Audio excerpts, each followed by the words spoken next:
Hello students, welcome back to Chiranjit academy channel. আশা করি সবাই ভালো আছো এবং টেটের জন্য প্রস্তুতি নিচ্ছ। এই প্রস্তুতি নেওয়ার ক্ষেত্রে আমি চিরঞ্জিত স্যার আবারও চলে এসেছি বাংলা পেডাগজির এমসিকিউ একটি প্র্যাকটিস সেট নিয়ে। এই প্র্যাকটিস সেটে আমরা আলোচনা করব ব্যাকরণ। আবারও ব্যাকরণ নিয়েই আলোচনা করছি, কিন্তু ব্যাকরণের আজকে একটি অন্য বিষয় নিয়ে আলোচনা হবে, সেটা হচ্ছে সমাস।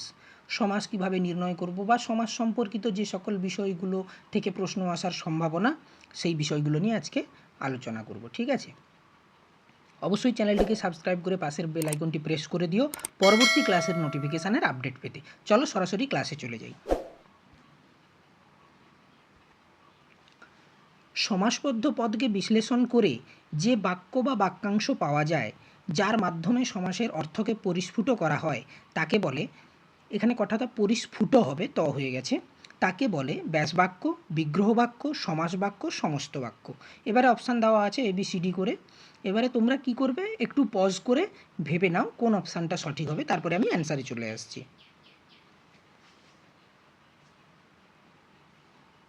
এবারে অ্যান্সারে চলে আসি। বলা হচ্ছে অ্যান্সার সি, 1, 2 এবং 3, অর্থাৎ ব্যাসবাক্য, বিগ্রহ বাক্য এবং সমাস বাক্য বলে। তাহলে আমরা জানবো, যেটা আমরা ব্যাস বাক্য বলে সাধারণত জেনে এসেছি, সেটা আরও দুটো নামে পরিচিত, সেটা হচ্ছে বিগ্রহ বাক্য এবং সমাস বাক্য। সমস্ত বাক্য বলে কিছু হয় না, সমস্ত পদ হয়, এবং সেই সমস্ত পদের অপর নাম হচ্ছে সমস্যমানও পদ বলা হয়। তাহলে এই প্রশ্নের উত্তর হবে কোনটা? অপশান সি, অর্থাৎ 1, 2 এবং 3, ব্যাস বাক্য, বিগ্রহ বাক্য এবং সমাস বাক্য। ঠিক আছে, মনে রাখবে, কারণ কি এগুলো বিভিন্ন ধরনের যে নামে পরিচিত, এগুলো থেকে কিন্তু লোক ঠকানো প্রশ্ন দিয়ে দেয়, তাই এই বিষয়গুলো মাথায় রাখতে হবে। সেই জন্যই আমি এই ধরনের কিছু প্রশ্ন করেছি বা করার চেষ্টাও করেছি, সেটা অন্যান্য ক্ষেত্রে হলেও। তো এই ধরনের প্রিপারেশানটা আমাদেরকে কিন্তু চালিয়ে যেতে হবে। নেক্সট প্রশ্নে চলে আসি। নিচের কোনটি সঠিক বিকল্প নয়? সমাস মূলত সংক্ষেপে সুন্দর করে বলার উদ্দেশ্যে ব্যবহৃত হয়। সন্ধিতে বিভক্তি চিহ্ন লোপ পায়, কিন্তু সমাসের অধিকাংশ ক্ষেত্রেই বিভক্তি চিহ্ন লোপ পায় না। সন্ধিতে পদের ক্রম অক্ষুণ্ণ থাকে। সমাসে পদ পরস্পর স্থান বিনিময় করে। সমাসের ক্ষেত্রে একটি পদের স্থানে অন্য পদ কখনোই আসতে পারে না। নিচের কোনটি সঠিক বিকল্প নয়? যে চারটে অপশান দেওয়া আছে বা যে চারটে স্টেটমেন্ট দেওয়া আছে, এর মধ্যে কোনটি বা কোনগুলি সঠিক বিকল্প নয়, সেটা খুঁজে বের করতে হবে। আবারও একটু পজ করে ভেবে নাও তোমরা সঠিক অ্যান্সারটা, তারপরে আমি অ্যান্সার বলে দিচ্ছি। এবারে অ্যান্সারে চলে আসি। বলা হচ্ছে অ্যান্সার সি, অর্থাৎ খ এবং ঘ। খ এবং ঘ। দেখো কোনটি সঠিক বিকল্প নয় বলা হয়েছে। সমাস মূলত সংক্ষেপে সুন্দর করে বলার উদ্দেশ্যে ব্যবহৃত, এটা একেবারেই ঠিক।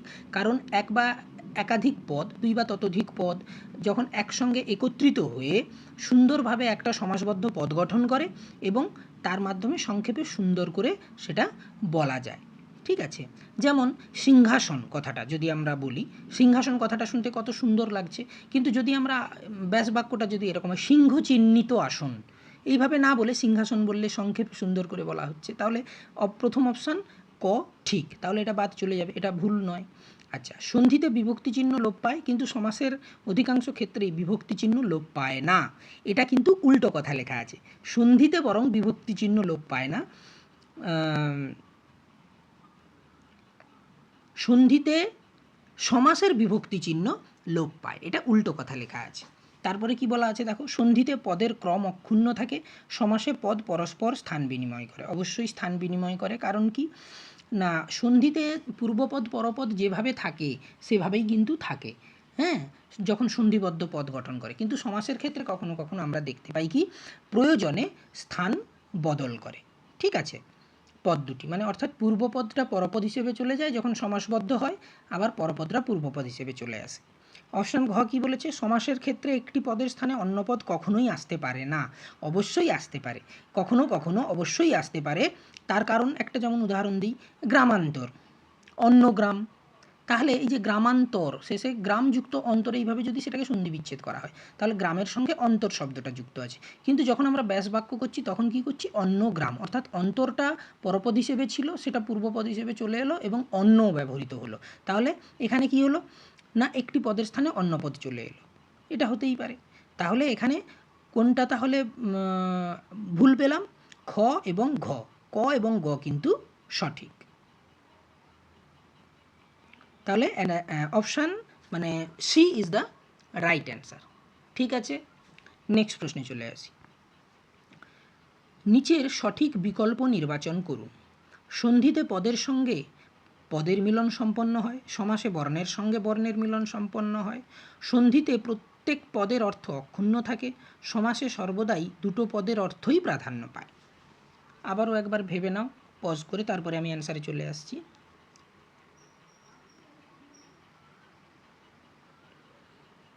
এবার অ্যান্সারে চলে আসি। বলা হচ্ছে অ্যান্সার এ, খ এবং গ এই দুটো হচ্ছে সঠিক বিকল্প। কেন আমরা দেখে নিই কেন ক এবং ঘ ভুল। দেখো, বলা হচ্ছে কি,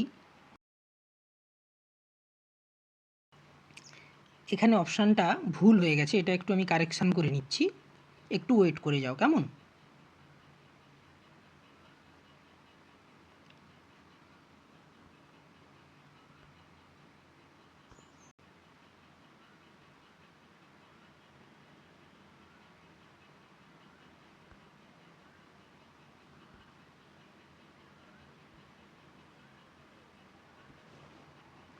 আচ্ছা, অপশানটা কারেকশান করে নিয়েছি।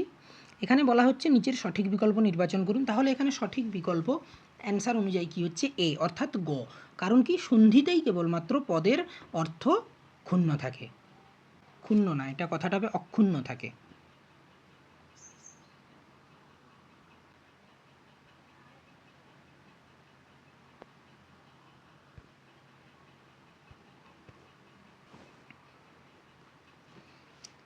আর যে বাকি তিনটে অপশান আছে উত্তর অনুযায়ী, সেটা কি কি, সন্ধিতে পদের সঙ্গে পদের মিলন সম্পন্ন হয় না, সন্ধিতে বর্ণের সঙ্গে বর্ণের হয়, এবং সমাসে পদের সঙ্গে পদের মিলন সম্পন্ন হয়। তাহলে ক এবং খ বিষয়টাতে উল্টো দেওয়া আছে, তাহলে ক খ পুরো বাদ চলে গেল।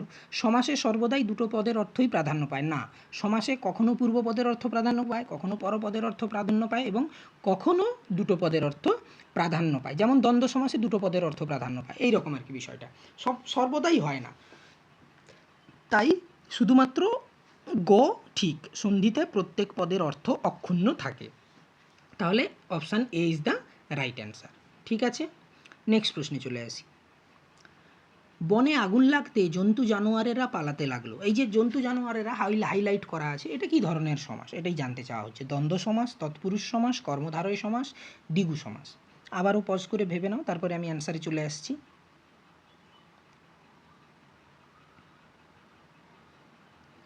এবারে অ্যান্সারে চলে আসি। বলা হচ্ছে অ্যান্সার এ, দ্বন্দ্ব সমাস। কেন দ্বন্দ্ব সমাস একটু দেখে নিই। জন্তু জানোয়ার, মূল শব্দটা হচ্ছে জন্তু জানোয়ার। জন্তু জানোয়ারটাকে ব্যাসবাক্য করলে কি হয়, জন্তু ও জানোয়ার। এখানে তাহলে কি হলো, সংযোজক অব্যয় দ্বারা আমরা জানি দ্বন্দ্ব সমাস মানে করা হয়, সংযোজক অব্যয়ের সাহায্যে ব্যাসবাক্য গঠন করা হয়, এবং সমাসবদ্ধ পদটা তখন দ্বন্দ্ব সমাস হয়। এখানে জন্তু এবং জানোয়ার এটা দুটো বিশেষ্য পদের মিলনে সম্পন্ন হয়েছে। ঠিক আছে, তাহলে এটা হলো দ্বন্দ্ব সমাস। নেক্সট প্রশ্নে চলে আসি। নিম্নলিখিতগুলির মধ্যে অ্যাক্সেস দ্বন্দ্ব সমাসের উদাহরণ হলো, এখানে ব্যাসবাক্য এবং সমাসবদ্ধ পদ দেওয়া আছে চারটে, তার মধ্যে থেকে বলতে হবে অ্যাক্সেস দ্বন্দ্ব সমাসের উদাহরণ কোনটা। আমি, তুমি ও সে আমরা, তুমি আর আমি, তুমি আমি, কম ও বেশি, কম বেশি, ভাই ও বোন, ভাই বোন। অর্থাৎ এখানে সবকটাই দ্বন্দ্ব সমাসের উদাহরণ। এবার দ্বন্দ্ব সমাসের বিভিন্ন শ্রেণী বিভাগ থেকে থাকে, তার মধ্যে একটা শ্রেণী বিভাগ হলো অ্যাক্সেস দ্বন্দ্ব, সেটা কোনটা এটাই জানতে চাওয়া হয়েছে। পজ করে ভেবে নাও, তারপরে অ্যান্সারে চলে আসছি। এবারে অ্যান্সারে চলে আসি। বলা হচ্ছে অ্যান্সার এ, আমি, তুমি ও সে, আমরা। সেখানে কি বলা হয়, ওখানে কি হচ্ছে, দুই বা ততোধিক এক পদে পরিণত হবে, এবং সেই যে এক পদে পরিণত হবে সেই এক সমাসবদ্ধ যে পদটা হবে সেটা বহুবচনান্ত হবে। ঠিক আছে, তাকেই বলা হয় অ্যাক্সেস দ্বন্দ্ব, বহুবচনান্ত সমাসবদ্ধ পদ তৈরি করবে। তাহলে দেখো, আমি, তুমি ও সে, এখানে দুই বা ততোধিক বলা হয়েছে, তো এখানে এগুলো মিলিত হয়েছে পরস্পরের সঙ্গে সমসমান পদগুলো। আর আমরাটা হচ্ছে কি না, বহুবচনান্ত একটা পদ। ঠিক আছে, তাই এটা হচ্ছে অ্যাক্সেস দ্বন্দ্ব। Option A is the right answer. আচ্ছা, একটা বিষয় আমি ভুল বলে দিয়েছি তোমাদের, আমার এখনই খেয়াল হলো, আমি একটু যাচ্ছি, ব্যাকে যাচ্ছি। এই যে এখানে আমি বলেছিলাম না, সমস্ত বাক্য বলে কোনো শব্দ হয় না, সমস্ত পদ হয়। সেই সমস্ত পদ যেটা, সেটাকে সমস্যমান পদ বলা হয় না, ভুল বলেছি, সমাসবদ্ধ পদ বা সমস্ত পদ হয়। ঠিক আছে, এটা কিন্তু খেয়াল রাখবে, এটা একটু মিস্টেক হয়ে গেছে আমার বলাতে। আচ্ছা, আবার চলে যাই পরের সেই জায়গাতে।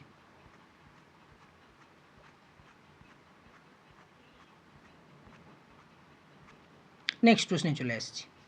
নিচের কোন বিকল্পটি সঠিক নয়? দ্বন্দ্ব সমাসে পূর্ববর্তী সমস্যমান পদের অর্থ প্রাধান্য পায়, পরবর্তী সমস্যমান পদের অর্থ প্রাধান্য পায়, সমস্যমান পদগুলি সংযোজক অব্যয় দ্বারা যুক্ত হয় দ্বন্দ্ব সমাসে।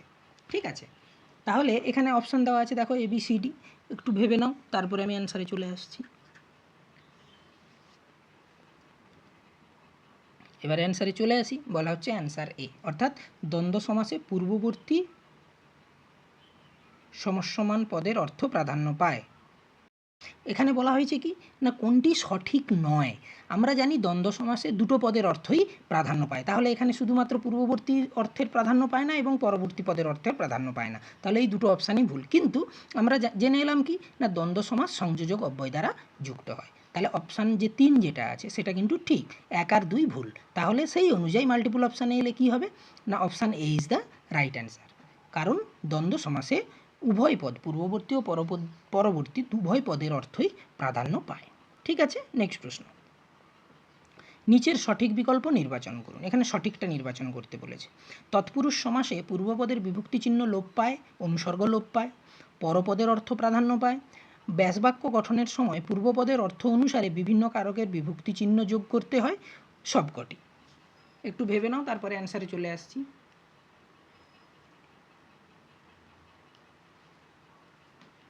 এবারে অ্যান্সারে চলে আসি, বলা হচ্ছে অ্যান্সার ডি, অর্থাৎ সবকটি সঠিক বিকল্প। কারণ কি না, তৎপুরুষ সমাসে পূর্বপদের বিভক্তি চিহ্ন লোপ পায়, একেবারে ঠিক কথা। তার সঙ্গে সঙ্গে অনুসর্গ যদি যুক্ত থাকে সেটাও লোপ পায়। আবার তৎপুরুষ সমাসে পরপদের অর্থ প্রাধান্য পায় এবং সেই সঙ্গে সঙ্গে কি হয়, ব্যাসবাক্য গঠনের সময় পূর্বপদের অর্থ অনুসারে বিভিন্ন কারকের বিভক্তি চিহ্ন যোগ করতে হয়। এটা কিন্তু তৎপুরুষ সমাসের মানে বিভিন্ন ক্রাইটেরিয়া, সবকটা এই 3টে ক্রাইটেরিয়াই তার মধ্যে চলে আসছে, তাই সবকটি বিকল্পই সঠিক। অ্যান্সার মানে option D is the right answer. ঠিক আছে, নেক্সট প্রশ্নে চলে আসি। তাপসের সাহিত্যপ্রীতি অতুলনীয়, সমাস নির্ণয় করুন। সাহিত্যপ্রীতি কী সমাস? ভেবে নাও, তারপরে আমি বলছি।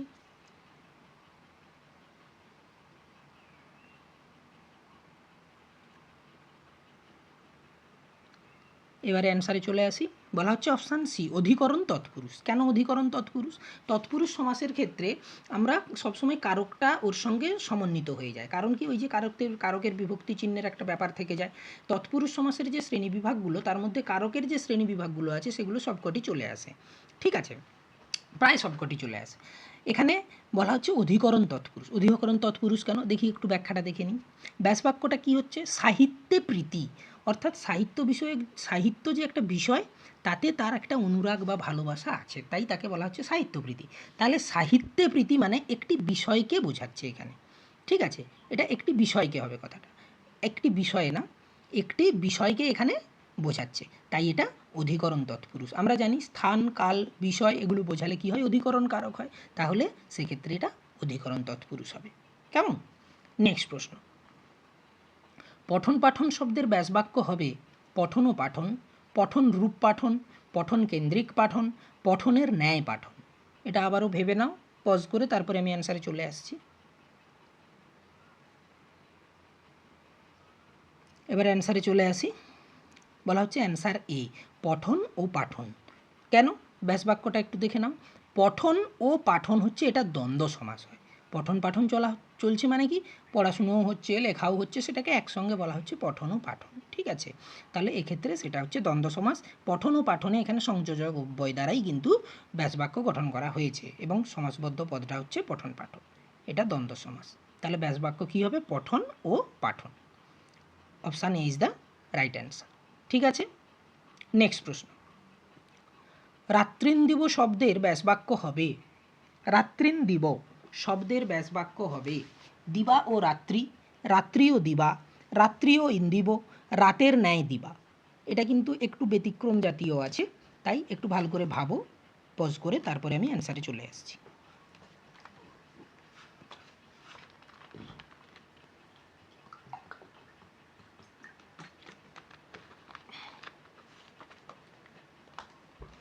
এবার অ্যান্সারে চলে আসি, বলা হচ্ছে অ্যান্সার বি, রাত্রি ও দিবা।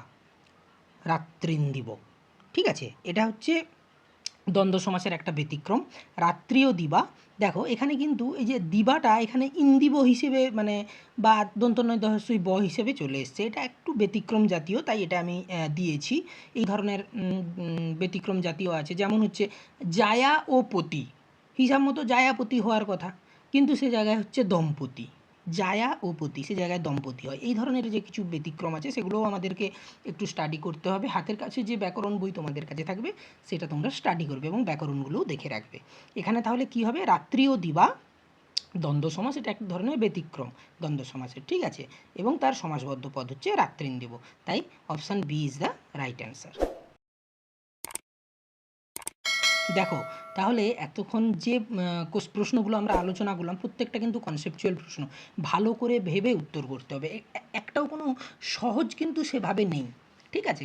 এবারে গদ্যাংশ বা পদ্যাংশ থেকে লাইন তুলে যে প্রশ্নগুলো দেবে, সেই লাইন তুলে প্রশ্ন দেবে, একটা শব্দকে আন্ডারলাইন করবে বা একটা সমাসবদ্ধ সব পদকে হাইলাইট করবে, দিয়ে বলবে সমাস নির্ণয় করুন বা এর ব্যাস বাক্য কী হবে, বা বলতে পারে যে কোন সমাস মানে ধরো তৎপুরুষ সমাসের কোন বিভাগ হতে পারে বা দ্বন্দ্ব সমাসের কোন বিভাগ হতে পারে, এগুলোও কিন্তু আমাদেরকে একটু ডিটেল জেনে নিতে হবে। এবং সেই ডিটেল জানার জন্য তোমরা অবশ্যই থিওরি ক্লাস আপলোড করা হচ্ছে, ধীরে ধীরে আপলোড করা হবে সমাস সম্পর্কে। তোমরা সেই সমাসের যে আপলোডের ক্লাস সেগুলো তোমরা দেখবে, ভালো করে দিলে ওখানে পুরো ডিটেল আলোচনা করা আছে, ঠিক আছে। তাহলে আজকে এই পর্যন্ত থাক, ভালোভাবে প্রিপারেশান নাও, আর কোনো রকমভাবে কোনো অবহেলা করবে না, ভিডিও স্কিপ করবে না, ঠিক আছে। এবং ভিডিওটি ক্লাসের যে ভিডিও এটা অবশ্যই বন্ধুদের মধ্যেও শেয়ার করে দিও, যাতে বন্ধুরা উপকৃত হতে পারে, কেমন। আবার পরের ক্লাসে দেখা হচ্ছে আরও একটি বাংলা পেডাগজি সেট নিয়ে। আমরা কয়েকটি বাংলা পেডাগজির সেটে ব্যাকরণ আলোচনা করছি এবং এরপরে আরও দুই একটি আমরা সমাস নিয়ে আলোচনা করব, যাতে আমাদের ধারণা আরও ক্লিয়ার হয়। পরের ক্লাসে আবার দেখা হচ্ছে।